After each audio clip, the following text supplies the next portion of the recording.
Whether you use them as part of your smart security system or to trigger smart home automations or both, contact sensors are a staple in the smart home, and there are quite a few to choose from, but they're definitely not all created equal. Onvis just released their CT3 door and window sensor, and it has Thread on board. But does this mean that you should add it to your Apple Home setup? Let's get into it.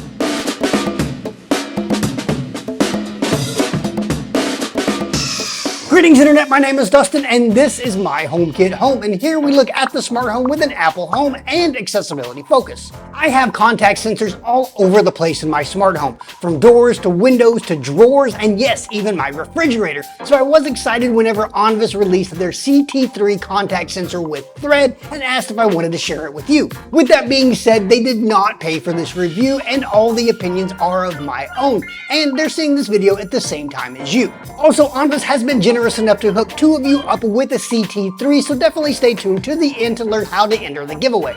To learn more about the Onvis CT3 door and window sensor, check out the links just below that like button. But for now, let's get into the box and look at some of its features. Alright, let's break this thing down. The Onvis CT3 door and window sensor is a magnetic contact sensor connecting to your Apple Home over Thread or Bluetooth. Once installed, you can opt to receive open and close notifications through the Apple Home app and view open and close event logs in the Onvis Home app. And once iOS 17 gets here, you'll be able to view the last 30 days events right in Apple's Home app. Getting its power from a single included CR2450 coin cell battery, the CT3 can be placed just about anywhere with an operating temperature between 14 and 113 degrees Fahrenheit and a non-condensing relative humidity between 5 and 95%. But do be aware that it does not have an IP rating, so you'll definitely want to take proper precautions if installing this in less forgiving environments.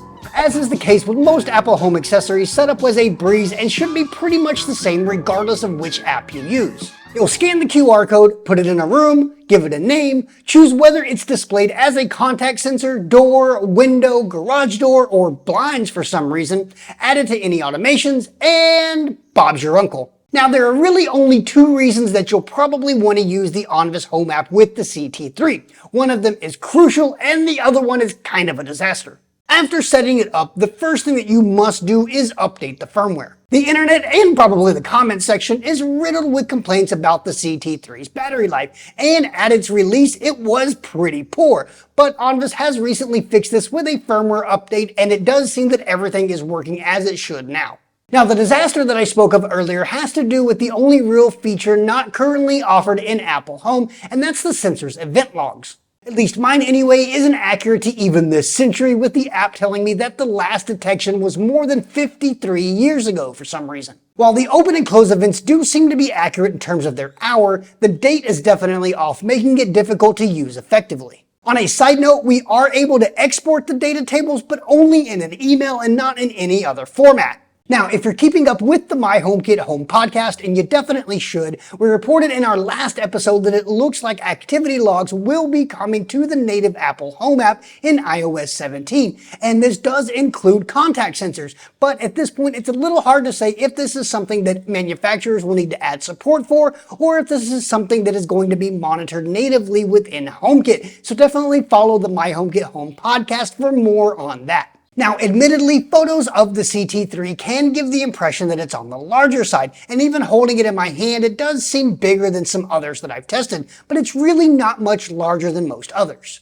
Something you may have also noticed is the placement of the HomeKit QR code, which almost entirely covers the face of the main unit of the device. Yes, it could have been smaller and placed on the edge of the device to be a little less conspicuous, but contrary to internet forum mutterings, you don't have to be concerned about security or privacy. Someone would first need administrative access to your Apple Home in order to remove it, and at that point, you probably have much bigger fish to fry. It does look pretty tacky though, so if this bothers you, save the code to something like HomePass, which you should be doing anyway, then peel the code off and go on about your business. As is the case with a lot of smart home devices and in particular contact sensors, if you're at all concerned about space, you'll want to get out the old measuring tape just to be on the safe side. I rough fitted the CT3 on all of my door and window frames and didn't have any issues, but literally every home is going to be different. In terms of the CT3's connectivity, its Thread radio works just as well as any other sleepy end-node device that I've tested, including the Eve door and window, which is currently the only other Thread-based contact sensor on the market.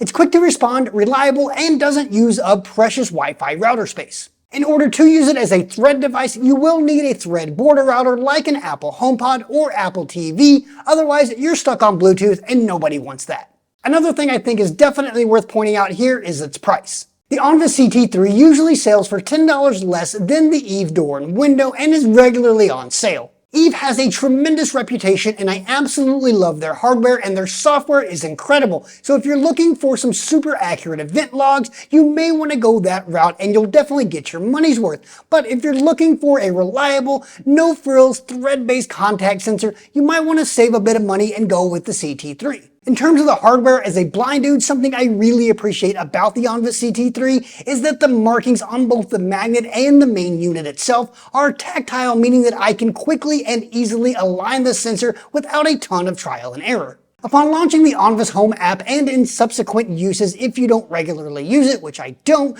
we're greeted with a series of screens that introduce the app's functionality. Unfortunately, these are unlabeled images and don't even indicate that they are actually images. The only feedback that I get as a blind user is that there are 4 different pages. Furthermore, the last page contains a button which takes you into the app itself, and unfortunately this button isn't accessible with VoiceOver either. This is a significant flaw in the design of the Onvis Home app, and I implore Onvis to remedy this as soon as possible. Using the VoiceOver screen recognition feature and a great deal of patience, I was eventually able to get past the initial welcome pages, but as a screen reader user, did not find myself in the most welcoming of environments. We can see all of the different Onvis devices that we have in our home and interact with them, but jumping into the CT3 itself, the information is largely inaccurate and it's presented in a way that's nearly unintelligible for blind users. As I mentioned earlier, my last detection was some 53 years ago, but aside from this obvious error, because of the way the information is presented, there's no way for me to confidently link even an inaccurate time with an open or close event. This may make sense visually, but the way the info is presented is completely lost on me as a blind dude. A saving grace of the CT3 is that I was able to get into its settings and update the firmware, which is vital considering the issue I mentioned earlier. So the Onvis Home app definitely needs a lot of attention on the accessibility front, and I hope that at the very least they can remedy those initial welcome screens.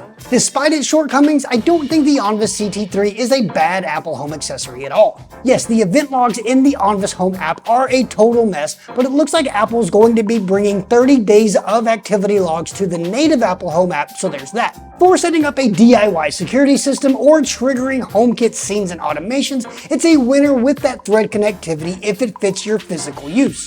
Speaking of being the winner, Onvis is sponsoring a giveaway, so if you want to be the winner of one of 2 CT3 door and window sensors, all you have to do is like this video, subscribe to the channel, and leave me a comment down below on how you plan to use this contact sensor in your Apple Home setup. Then follow us on Instagram and like and comment on the giveaway post, tagging 2 friends who you think need a contact sensor in their life.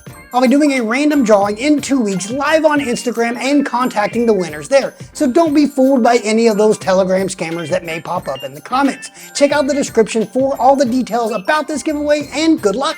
In the meantime, check out the blog over at myhomekithome.com for our full written review of the Onvis CT3 door and window sensor, and don't forget to follow us on social media at myhomekithome. Thanks for watching, and we'll catch you in the next one. Take care!